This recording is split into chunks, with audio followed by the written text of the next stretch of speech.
स्वागत है दोस्तों आप सभी का आपके अपने YouTube चैनल पर। मेरा नाम है फैज अली सैफी। आप देख रहे हैं aim high to reach high. Today we are going to start fresh chapter of economics. Economics का आज एक न्यू चैप्टर हम स्टार्ट करने वाले हैं जिसका नाम है production function and returns to factor.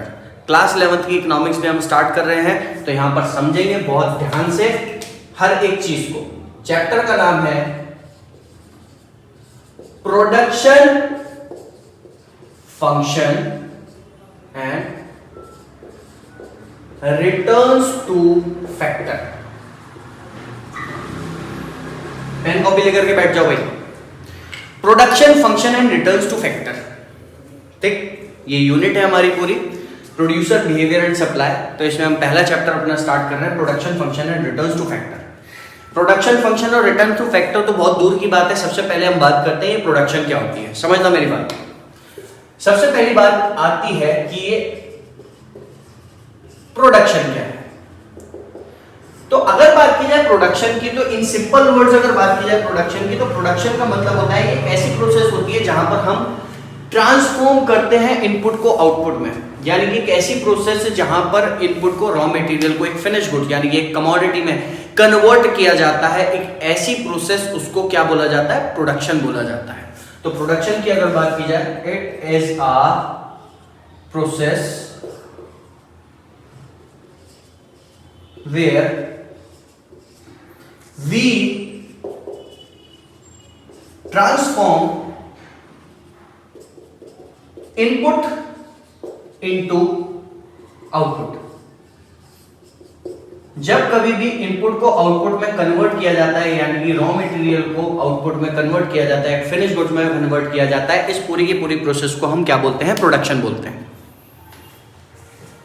लेकिन क्लास 11th में प्रोडक्शन का मतलब सिर्फ यही नहीं होता। Now you are in class 11, तो थोड़ा सा आपका लेवल रेज हो चुका है, बड़े हो गए हो ना, पर निकल रहे हैं। माँ बाप कहते हैं बेटा चार्टर्ड अकाउंटेंट बनेगा, डॉक्टर बनेगा, इंजीनियर बनेगा। बेटा कहता है बाबू अगर 5 मिनट में अगर रिप्लाई नहीं करा तो हाथ की नस काट लूंगा। ये तो हालात है। चलो समझो क्या। प्रोडक्शन की अगर बात की जाए, प्रोडक्शन एक ऐसी प्रोसेस है जहां पर हम इनपुट को आउटपुट में कन्वर्ट करते हैं। लेकिन क्लास 11th में प्रोडक्शन का मतलब टोटली चेंज हो चुका है। प्रोडक्शन क्या है? प्रोडक्शन कहती है, इकोनॉमिक्स कहती है कि प्रोडक्शन कहने के लिए, प्रोडक्शन होने के लिए 3 कंडीशंस का होना बहुत जरूरी है। 3 कंडीशंस अगर सेटिस्फाई होती हैं तो प्रोडक्शन है, अदरवाइज प्रोडक्शन नहीं है। वो 3 कंडीशंस क्या हैं?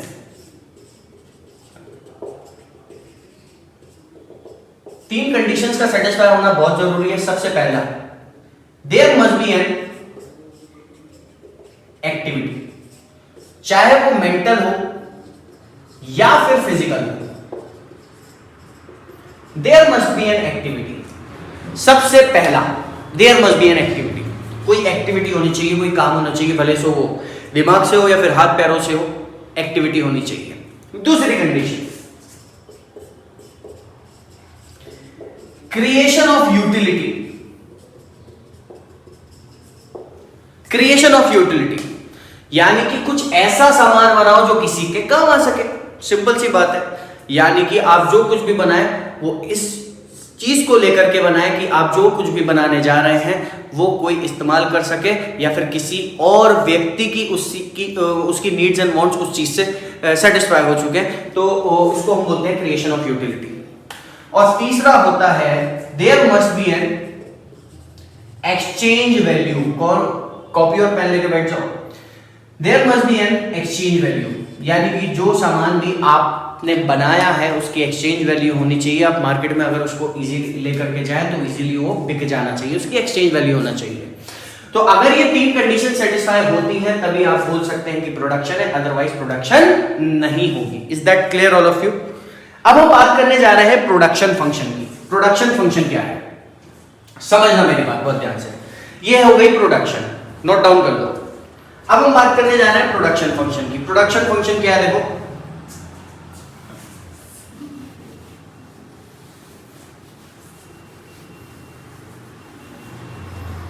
अब हम करने जा रहे हैं प्रोडक्शन फंक्शन।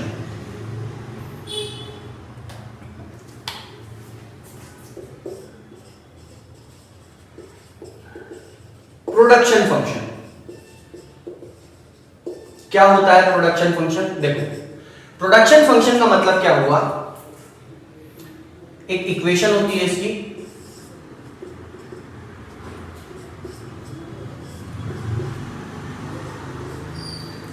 ठीक है, ये इसकी इक्वेशन है। इसका मतलब क्या हुआ, देखो हेयर, इसका मतलब होता है, O का मतलब होता है आउटपुट, Q का मतलब होता है यहां पर आउटपुट, F का मतलब हुआ फंक्शनल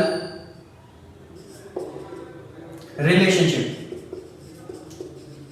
फंक्शनल रिलेशनशिप, और K का मतलब हुआ कैपिटल, और L का मतलब हुआ लेबर। L का मतलब हुआ लेबर। समझ में आ रही मेरी बात? यानी कि कहने का मतलब क्या है, इससे डेफिनेशन क्या बनती है, the functional relationship between output and input. Labour और कैपिटल क्या है प्रोडक्शन में? Input.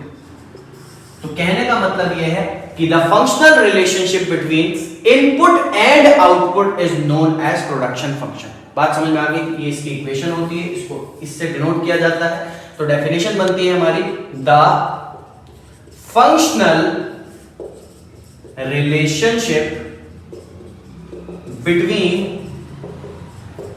input and output is known as production function। बात समझ में आ रही?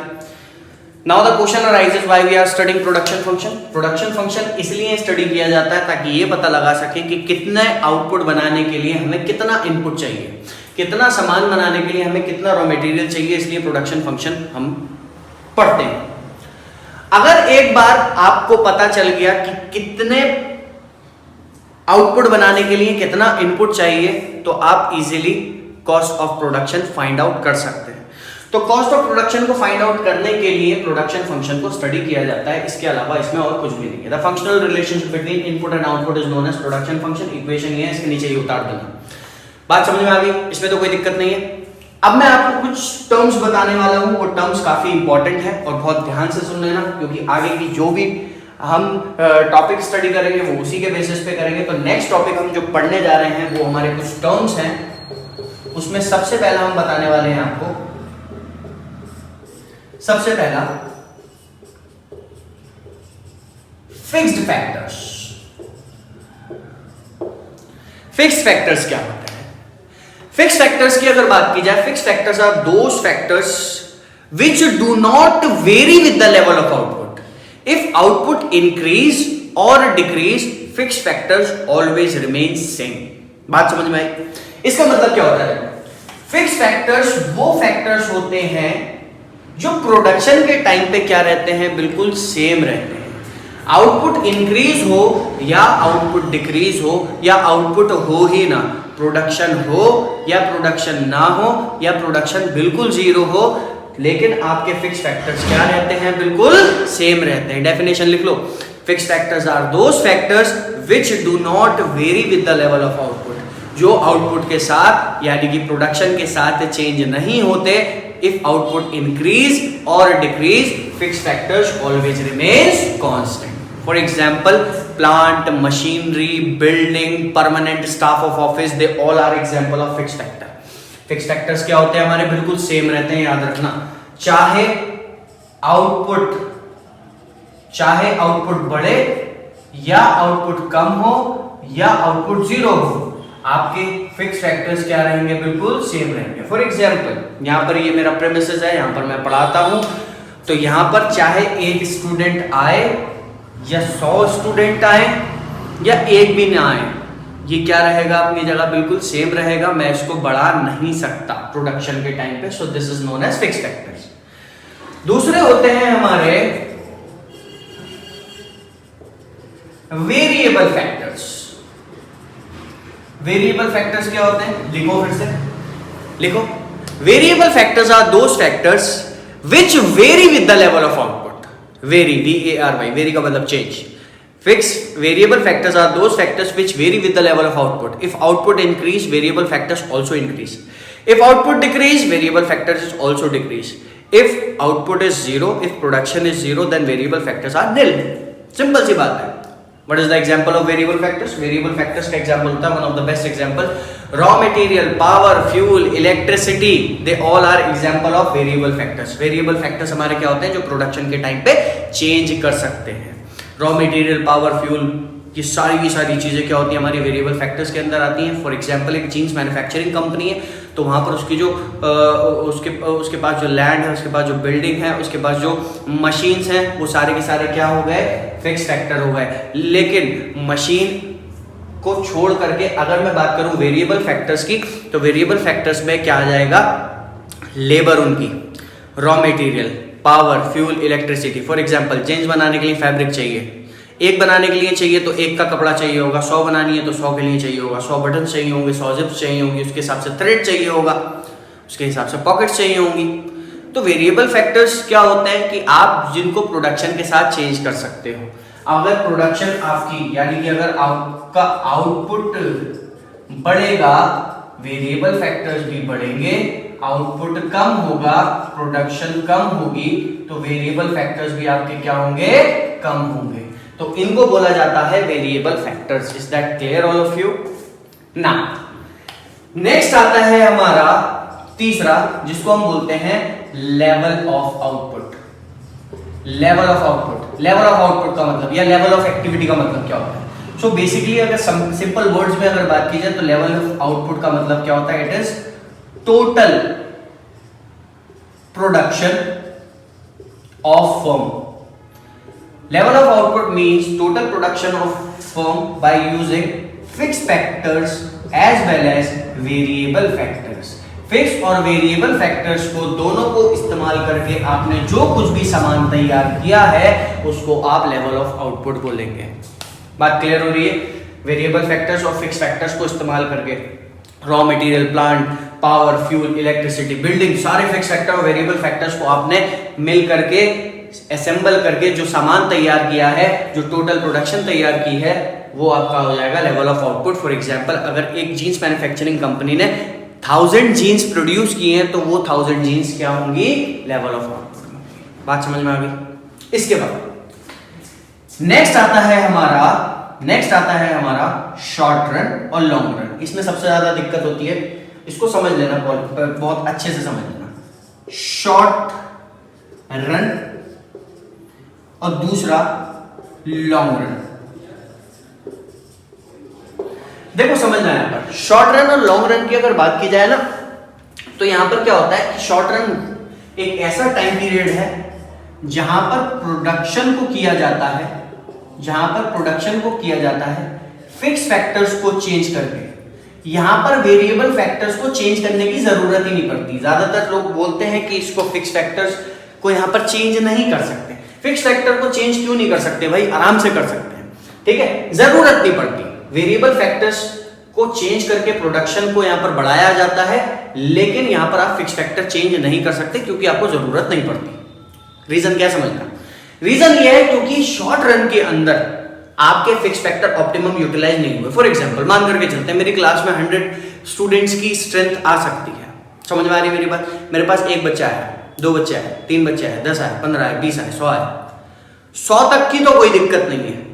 अगर 100 स्टूडेंट तक नहीं है मेरे पास, 90 या 80 की स्ट्रेंथ है, तो मैं क्या करूंगा, यहीं पे काम चलाऊंगा। और जैसे ही स्ट्रेंथ बढ़ने लगेगी, 102 या 103, 104 या 110 पे पहुंच गए, तो मुझे एक और प्रेमिसेस अरेंज करना पड़ेगा।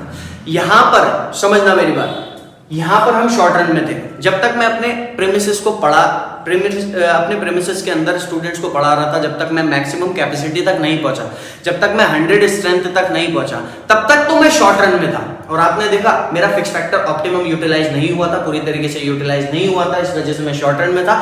जैसे ही मैं एक और क्लासरूम अरेंज करता हूं, तो उसके बीच का जो टाइम पीरियड होता है ना, उसी को लॉन्ग रन बोलते हैं। समझ में आ रही है मेरी बात? तो लॉन्ग रन का मतलब क्या होता है? लॉन्ग रन में ये नहीं बोलते हैं कि लॉन्ग रन एक ऐसा टाइम पीरियड होता है जहां पर फिक्स फैक्टर भी वेरिएबल बन जाता है। अबे ढक्कन में ऐसा थोड़ी होता है, ऐसा नहीं होता।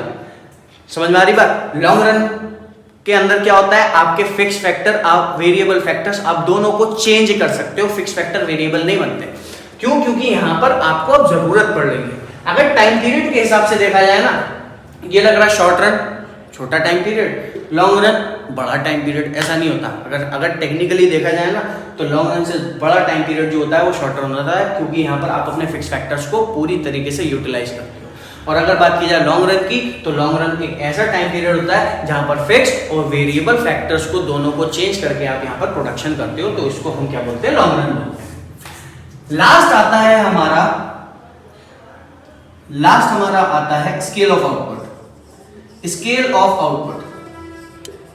आउटपुट का मतलब क्या होता है समझना। स्केल ऑफ आउटपुट का मतलब क्या हुआ कि यहां पर scale of output basically is related to fixed factors. Scale of output आपका फिक्स्ड फैक्टर से रिलेटेड होता है, बिकॉज मैक्सिमम कैपेसिटी जो होती है ना वो फिक्स्ड फैक्टर की होती है। Scale of output is just a maximum capacity. इसका मतलब होता है मैक्सिमम कैपेसिटी।